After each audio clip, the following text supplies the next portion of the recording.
The people united will never be defeated. The people united will never be defeated. The people united will never be defeated. United will never be defeated.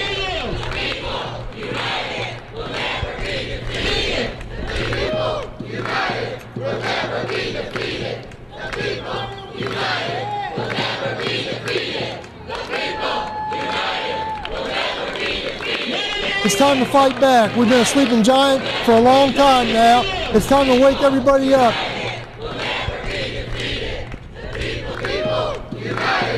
There's an attack on America, on the working men and women of this country, and it's time that we all band together and stand together.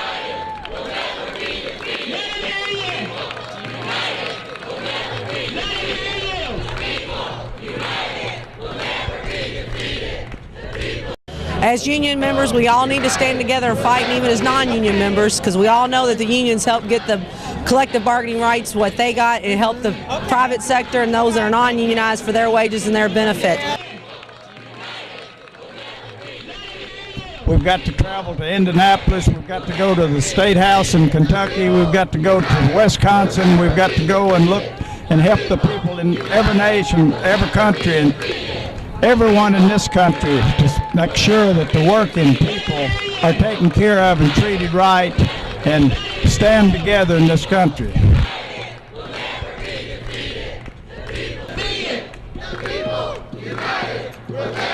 It's all middle America, the middle class, the poor. It's time to fight back.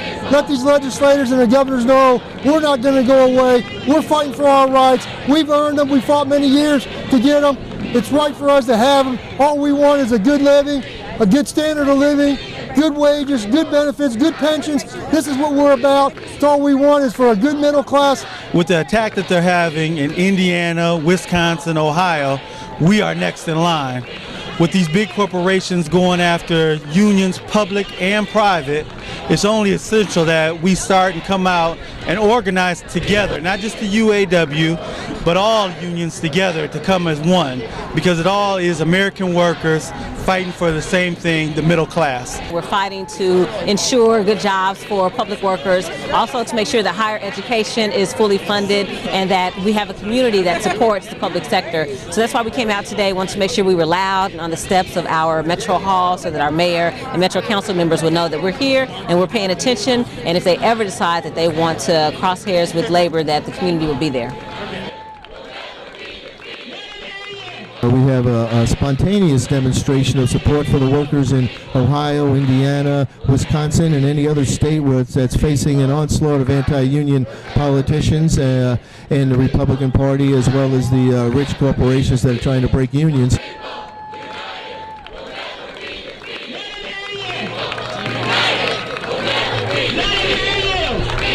They're doing it with huge corporate dollars, those Koch brothers. They're using the Tea Party against organized labor. They're doing all the things to divide and to spend as much money as they can to destroy our economy and to break the unions and to make this a non-union country. And we're not going to let them do it, are we? We know that without a union, there is nothing that stands in the way of the power of the rich and the corporations and us. Absolutely nothing. The government won't do it. If workers don't stand up together, if unions aren't strong, this country will be destroyed. The middle class will be totally destroyed, and we'll end up with nothing for our children, and our future is at stake here, brothers and sisters.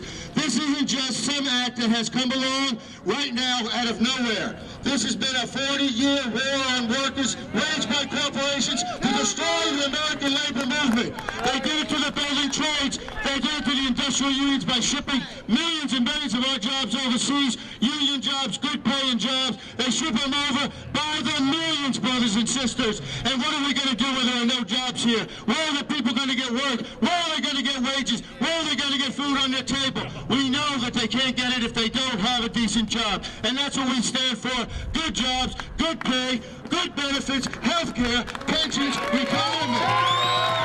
And how do we get that? We get it because we organize together and we engage in collective bargaining. Our right from this country country to engage in collective bargaining and to improve our condition for the workers of this country. If we don't stand together, as the saying goes, we will all surely hang alone. And if we stand together, we can beat this corporate war on workers. Make no mistake about it, the Republicans and those politicians in Wisconsin, Ohio, Indiana, and the other states where they're attacking unions, they're nothing but pawns of the rich. And we have to call them out.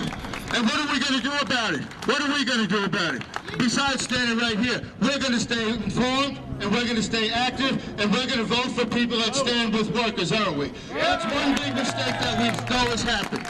Workers have been taken in by the rhetoric of the right wing, of the Tea Party, of the Fox News. They've been taken in because of the slick packaging that they have about the anti-government this and that, and the budgets and all this other stuff. It's confusing for workers and people to see.